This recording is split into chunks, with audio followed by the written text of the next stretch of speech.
What's up, guys? Welcome back to another episode of Dream a Little. I'm your host, Lo.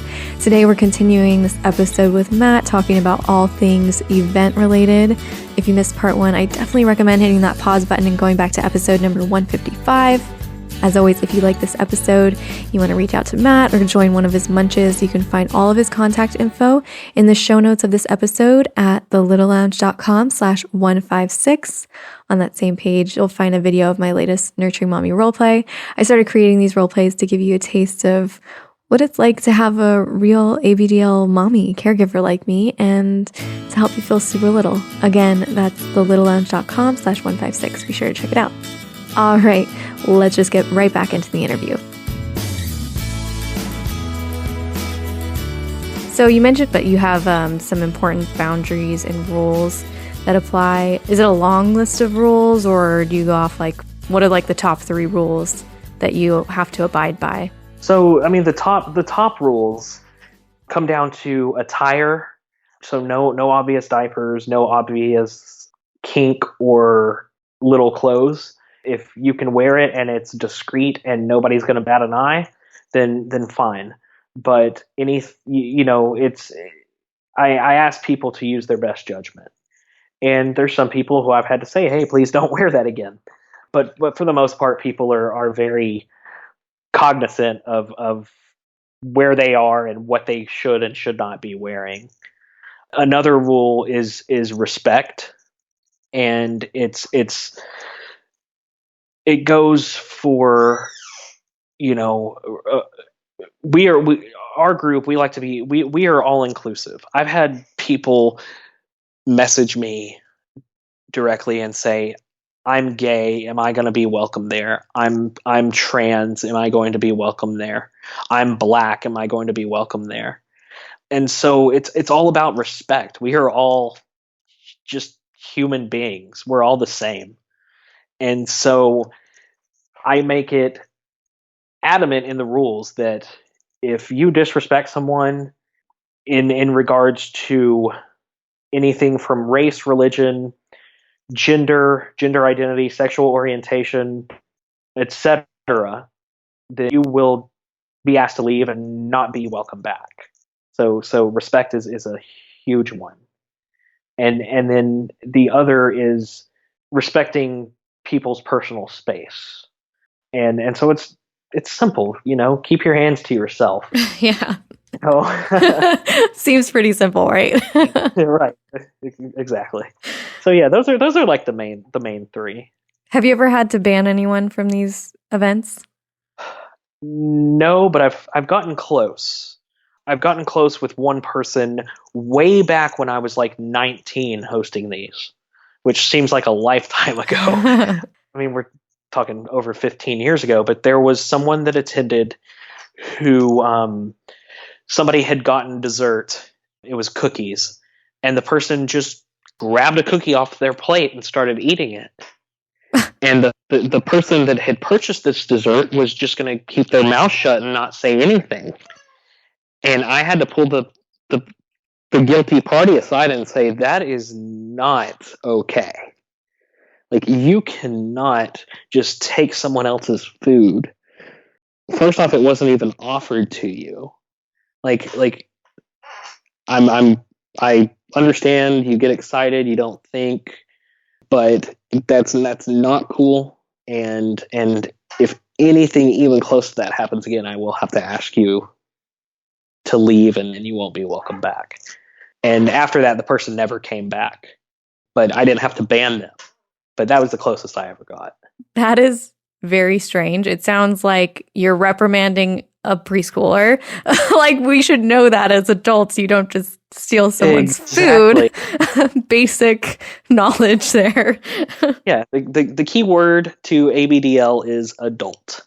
So yeah, it should be common sense, and for that person, it obviously was not. So that was the only time. That was. I mean, I've had to reprimand people. I don't necessarily like to say reprimand, but I've had to educate people. Okay. I mean, we've had someone who was not respecting someone else's pronouns or getting too personal with questions about someone's gender. Okay. And those I've had to. It was at the end of the month when things were wrapping up, so I just took it as an opportunity to not address it then because everyone was leaving, and I sent the person a personal message and explained to them why that is not okay. And the person that it happened to, I stuck around a few minutes afterwards and profusely apologized to them and let them know that they were always welcome and that that would not be tolerated. Yeah. I feel like maybe, do you think that person who was offending them honestly didn't know? And, because you said you're educating them. So, Yeah, they genuinely did not know that it is not okay to ask a trans person if they're trans. right. And they honestly did not catch the cues of calling someone by their preferred pronouns. Right. Okay. So I think it was more just educating the person, which it's still not super comfortable to have to do, but as a host it has to be done. You want everyone to be comfortable, and people need to be educated in certain situations, especially nowadays, because it's times have changed. Absolutely. And just from talking to you here for this short amount of time, I can tell that you're the right person to do that. You just sound like you would approach it with a lot of tact without, shaming that person or making them feel bad about what they did. But I feel like you would be good at choosing the right words to help them understand why it was inappropriate. Exactly. I try my hardest to be very sensitive of the person I'm talking to and the conversation at hand, to not come across as accusatory or rude. Right. So, yeah. How many big events have you been to? So I've been to about 5 or 6 local house parties, and those probably had about 30 to 50 people. Wow. Yeah. And then that was years ago. But as far as like con type events where I've had to travel out of state, I have been to 4. So my first one was I was 18. A few weeks prior, I had been to my first munch, and I went to Orlando, Florida for an event called Diaper Fest. And when I was 22, they had another event in Vermont. And so I attended that event when I was 22. And then didn't make it to another large event until TeddyCon, this past TeddyCon in Pennsylvania. And then CapCon, I was there just a little over a month ago.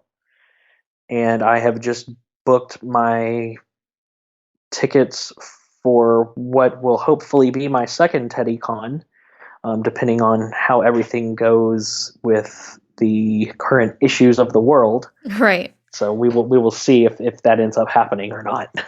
So I have been to quite a few of events. What's the difference between TeddyCon and CapCon besides obviously I think the location, right? Yeah, so to me, the big difference is the size. I look at TeddyCon as being somewhat regional to the Northeast. Well, yeah, a lot of people do fly in for it. It is just not as big. So there are definitely, probably half the number of people than Capcom. And that's honestly that's the biggest difference. The size of the two. In most other ways, they are so much the same. They have people that volunteer and put in a ton of work to make sure that these things happen. They have, people that work all year round. They have play areas and classes and all different kinds of events going on over the weekends. there's not a whole lot of difference. It seemed like it might have been the scale of Capcom, that there were more people who were letting loose and partying at night than TeddyCon. But that also might have been the scale, because there were also people letting loose and partying at TeddyCon. But I think it just felt like more people at Capcom because there were so many more people there. Right. Since you're a Switch, how do you decide how to like go for the day? Just based on your mood? Like, Well, typically, honestly, I dress little at the cons every single day. And if I leave the hotel, then I'm dressing up and putting on my daddy clothes. I mean, I guess you're pretty much in your daddy clothes every single day, right? Right. Exactly. Yeah. And it's and like I'm single. I don't have a little right now. So it's easier for me to get into my little headspace than it is for me to get into my daddy headspace, because I don't have a little by my side who is a constant reminder that I'm daddy. Right. Yeah. I mean, it's definitely easier to get into that little headspace when you're like, to be a caregiver without a little is extremely hard, or to feel like one at least. Well, and I'm lucky because my best friend is a little, and we go to our local dungeon on a regular basis whenever it's open. And so I get that time to kind of feel daddy whenever we're together and hanging out, even though we're not romantic or a couple or anything like that. There are just little tiny things that I can do that kind of get my daddy side occupied for a little bit. Yeah, that's really cool. Are events a good place to meet people? Most definitely. They in my opinion are the best way to meet people, whether someone is going to a munch or a local littles night at a dungeon or a large convention or just a general kink event that's not geared towards ABDLs and littles. It's a great way to meet other people in the community, because I've been to events, like just social events at a restaurant similar to a munch, just for all types of kink in my area. And I've met other ABDLs who were there who were not out as ABDLs on their profiles. Wow. But through talking to them, you find out that they are. And so you build friendships that way as well. That's cool. That's really cool.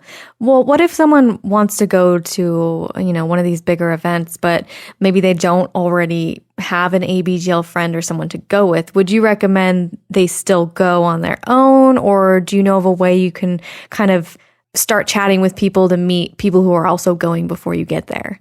Yes. So I think that people should definitely go to larger events on their own, even if they don't know anyone else in the community, because there are so many friendly people that you will hit it off with. And by the next time you go to an event, you're going to see the same faces.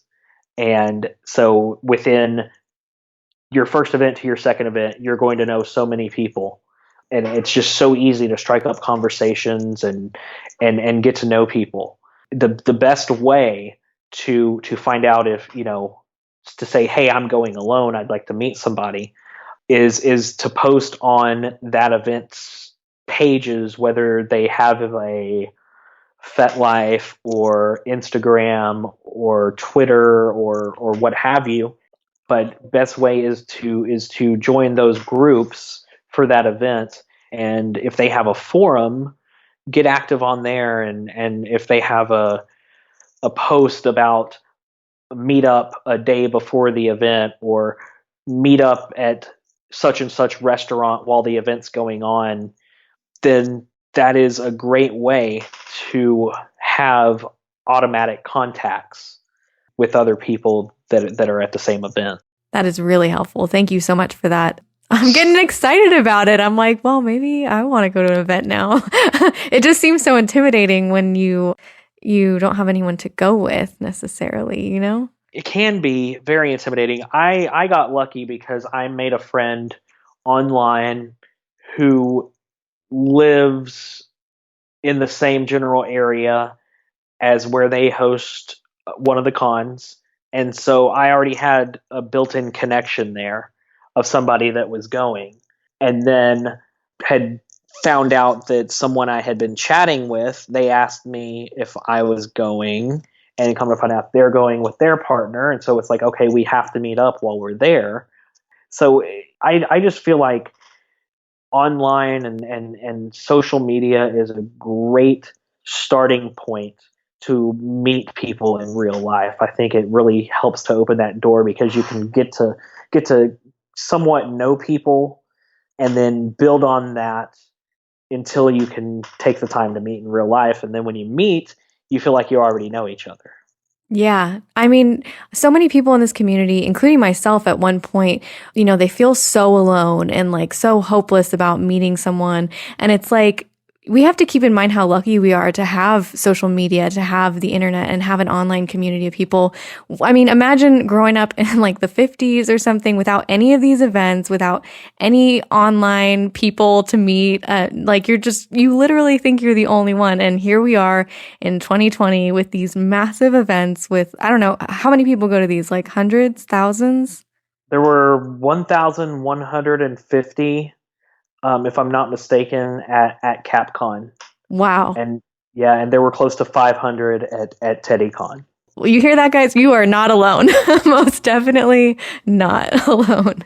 That's really cool. No, not alone in the least. I mean, the research that's out there, which there's not a ton of it, but there is some, and it shows that there are way more ABDLs and littles in the world than I would have ever even thought possible. So it's crazy how not alone we are when 30, 40 years ago it was, wow, there's no one like me out there. What a scary thought, Yeah. And now you just log on and you can even get a peek into people's private lives, which is kind of crazy, but it's also really cool because you can connect with those people. It is amazing what technology has done for this community. It really is. Yeah, I mean, it led me to you, and I've learned so much from our conversation. And honestly, Matt, thank you so much for taking the time to talk to me, and I look forward to talking to you soon. Maybe I'll see you at one of these events. I look forward to it. Thank you so much for having me, Lo. I really appreciate it. We'll be in contact. Alrighty. Thank you. All right. Take care. Bye.